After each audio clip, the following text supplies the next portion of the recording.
Hey, this is Dale, your librarian. Reach out to me anytime at dale.larson@utah.edu. I'm here to help with your assignment, and I have three particular objectives for what you're going to learn in this video. How searching in an academic library is different than the open web. I'm looking at my notes over here. I'm totally cheating. It's useful to know how the open web versus the academic library works, because you can use the open web to your advantage in searching in the academic library. Another one is how to build a search as you do research, and that'll make sense in a few minutes. And then I'm going to give you a list of recommended resources to try. Lastly, this is like a really quick video, and you could reach out to me and just send me questions. Say, hey, what's keywords for this? Or what should I try looking for? Or how did you find this? You don't have to make like an appointment. You can just send me email and things like that. Okay. Out on the open web, when we search for Tea Party, that's going to be my example. I'm grabbing that one. I don't know if anyone's going to grab it. Sorry. If this hurts your credibility in doing your own work. But I decided to pick this one because I was just like, okay, this isn't current. It will know your language. It will know your kind of relative interest in things. So if, for example, if I typed in Mexican food, it's going to be like, it knows where I physically am. So instead of like New Mexico, that's putting me in kind of, actually, yeah, I guess the university is close to here. Whoa, and it expands on all these things. But it also, if I start looking for something like shoes, it maybe knows that I'm interested in Adidas or I'm interested in hiking shoes. How does it know all that stuff? Well, there's all these cookies and your IP address. I'll show you my IP address that I'm currently broadcasting from. If you go to IP Chicken, it'll tell you your IP address. But this gives physical location. Looks like my browser. This is the data that's going through. My laptop has the name of some other librarian on it too. Isn't that a coinky-dink? That's weird. Be that as it may, there's data points all over in your browser that when you go to an academic library, we just can't use those. That's why we have to pay so much for resources, because only the keywords that you put in. So I'm going to go to the advanced search. Come along with me in the video. Pause if you want to. But I'm just going to put in the keywords Tea Party. Whoops, I got to put it in quotes because the library resources, when it's using keywords, it's only going to look for those characters. And if you know other languages, throw those characters in. I did a search that I grabbed from Google, but it was using Chinese characters, simplified Chinese characters. The quotes means that it's going to look for those words stuck together. So if you had like the phrase that somebody said, put it in quotes, that works on Google too. But when I get my search results here, it's not looking at my cookies or my IP address or my history or anything like that. Nor is it doing, well, it's doing like a relevant search. I'm not quite sure what they're doing with that. But what you get is only what you type in. So if I misspell Tea Party,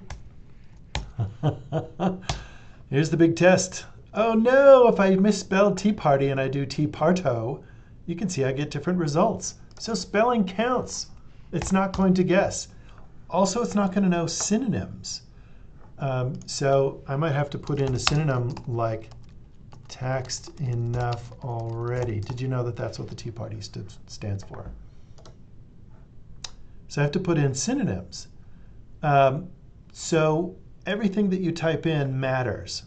By the way, if you don't know anything about your topic, this is actually a pretty good way to start. You can go to the open web and grab ideas and grab keywords like Wikipedia and things like that, but like the main books are going to show up.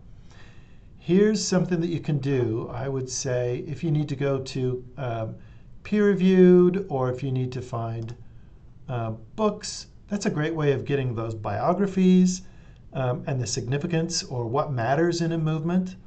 And the scholarly articles are going to be for more like the nitty-gritty, like what did this mean to this particular population at this particular time with this particular intervention or things like that. Let me show you how to do that. So here we have Tea Party. I cheated. I don't know much about the Tea Party, but I saw Sarah Palin was a big part of that. Again, spelling counts, and I have more than one word, so I have Sarah Palin. Do you see the and over here? What that means is everything that has Tea Party or Taxed Enough Already in the metadata, so metadata is like the title, the description, the authors, all of those kind of fields that you see in like an Amazon book entry where it's not the book, it's just information about the book. I'm also looking for Sarah Palin. So out of these 53,000 results, I want to narrow it down. So that's what the and means. It says find everything first, and then find everything in that list that has Sarah Palin in it. Whoa, we went down from tens of thousands to 849. Now, if we go even farther, this is not going to be good. But if I go in and do biography, that means it's going to go find everything in the first line, then in the second line, and then the third line. I bet we're not going to have all that much. That's better for like the open web. Hey, we still got, I'll be darned, we got 12. So when you get nitty gritty like the biography and things like that, I'm going to show you a better resource for things like that.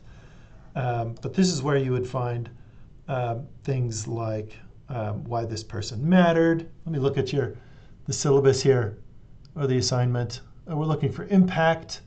We're looking for significance.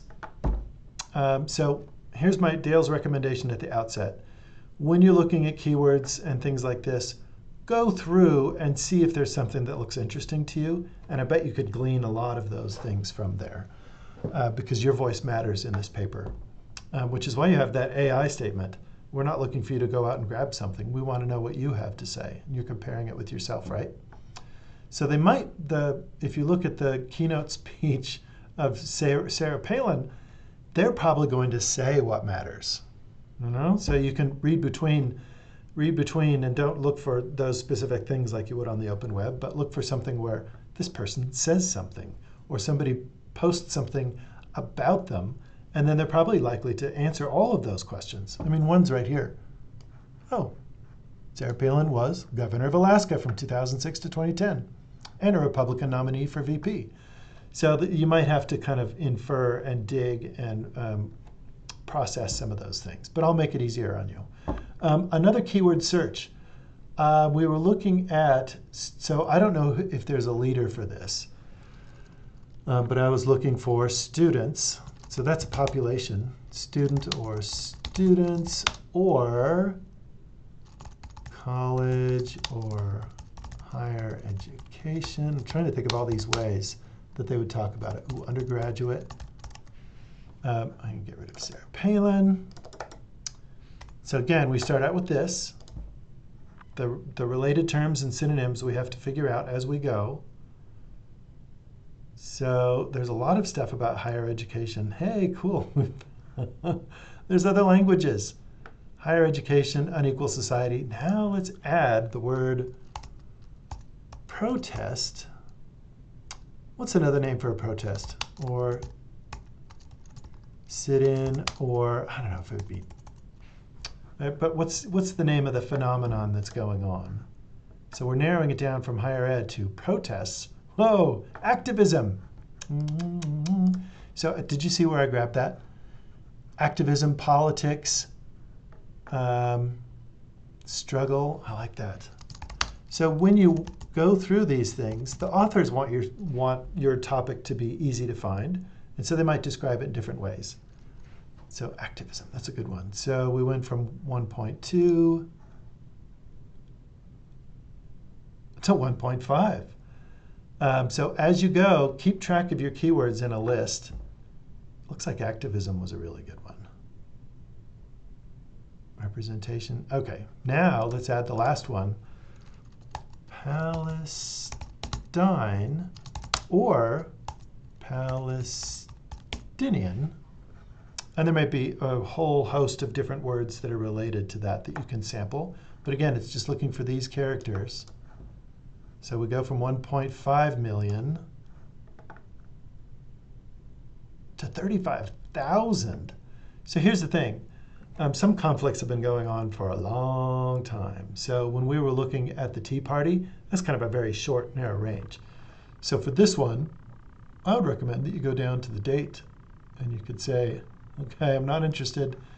You might be, but at this time, maybe let's come up to our current conflict. So I think 2022 is probably the safe time to go in and look. Now, gosh, there's 8,000 still. But you're going to get like these handbooks and things. I would say for this one, newspaper articles are going to be the best way to go. But here's cool. There's something in a non-English language, a whole bunch of different things going on. And this is where going to peer-reviewed journals might be the best way to go. Peer-reviewed journals is evidence-based. Ooh, look at that. Values? Oh, there's another keyword set that I have that I forgot about. So let me go back. Out of one more thing. In sociology, we understand that there's individuals, there's maybe more than one individual, so it's like shared values or shared identity, or we build into like culture, subculture, even to communities or societies. So I found all the keywords for those. So if I'm interested in students in the protest and for Palestine, but we want to know the values or identity. This is what you do when you're a librarian on a Friday at 5 o'clock. Ooh, ethics, I didn't think about that. Students in resistance. So what if we want that to be the most important thing? We could promote that in the search and say this has to be in the title. And this is where we might get some of that better stuff. Civic identities, community engagement. Oh yeah, measuring professional values among Palestinian undergraduate students. When you want to see something like this, say for example you wanted to see this one, you would just click on the title and go to this link to online resource. If you can't get a hold of this, log into Canvas or CIS and do that dual authentication thing. But you can go to these journals and it should dump you into the full text just like this. There's the PDF. Oh, it pushed it out to my downloads folder. And here's how you would get that. Did you know that you can, all these things have citation generators? And so you can grab the APA. Know that it's usually wrong on some of the things, so these should be lowercase, but you get the idea. You can grab it really quick. Okay, so I've shown you keywords. I've shown you how to expand your search by grabbing new keywords, and you can do that from the open web, and you can keep notes. I have OneNote open over here. What do we do about more focused databases? Are you familiar with those? So databases, you can go in by subject. So you could do Asian studies, communication, political science, and those sorts of things. And if you have a list of databases that your professor likes, I have some that I like, and I'll share with you. So go to Research Guides, go to Sociology, and if you go to Social Research Methods, I have a guide for you of my favorite databases to look at. These are all pretty good. And they're not scholarly, but they're very credible, validated, good evidence. This is like US Congress. These are polls, validated polls. This is like newspapers. Let me show you one before I go into these next databases to how to find more stuff in newspapers. So US Newsstream, I'm going to open up this new tab. This is most of the newspapers in the United States. If you go to Advanced Search, I'll do a short version. Palestine and protest. And then I'm going to do my whole values, identity, community, beliefs. And then I'm going to add a row, and I'm going to do interview. What we have here, especially if you're working with a particular person that is famous, their impact can be measured by what their followers feel about them. So I'm going to do interview. Let's see if we can find somebody. Where's the search box? And I might have to narrow this down by dates too. So let's come up from 1979 to 2020.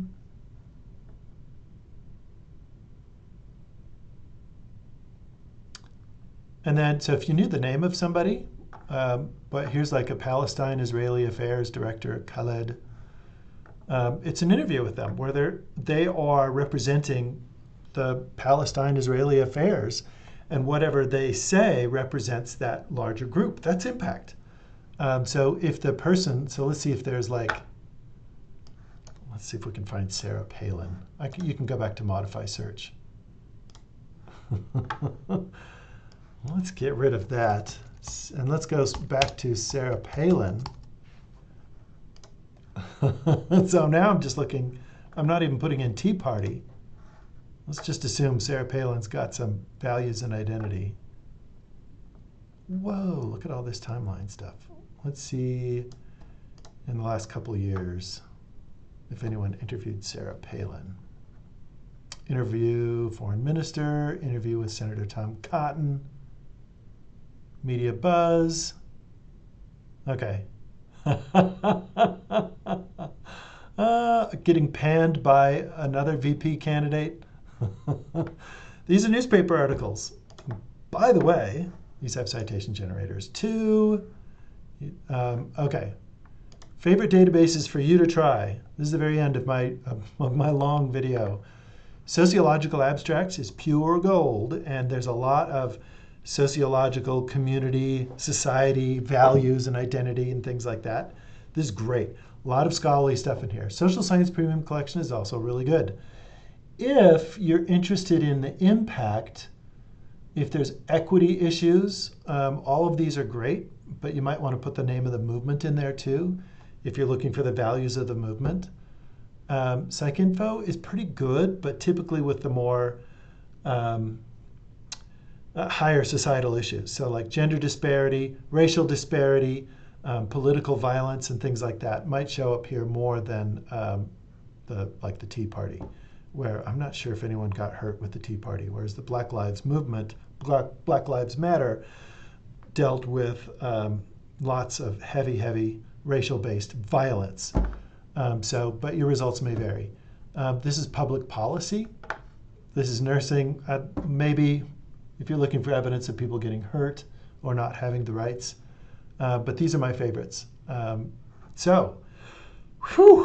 forget, my name's Dale, the librarian, dale.larson@utah.edu. I am here to help. Email me anytime. I hope this helps. Have a good one.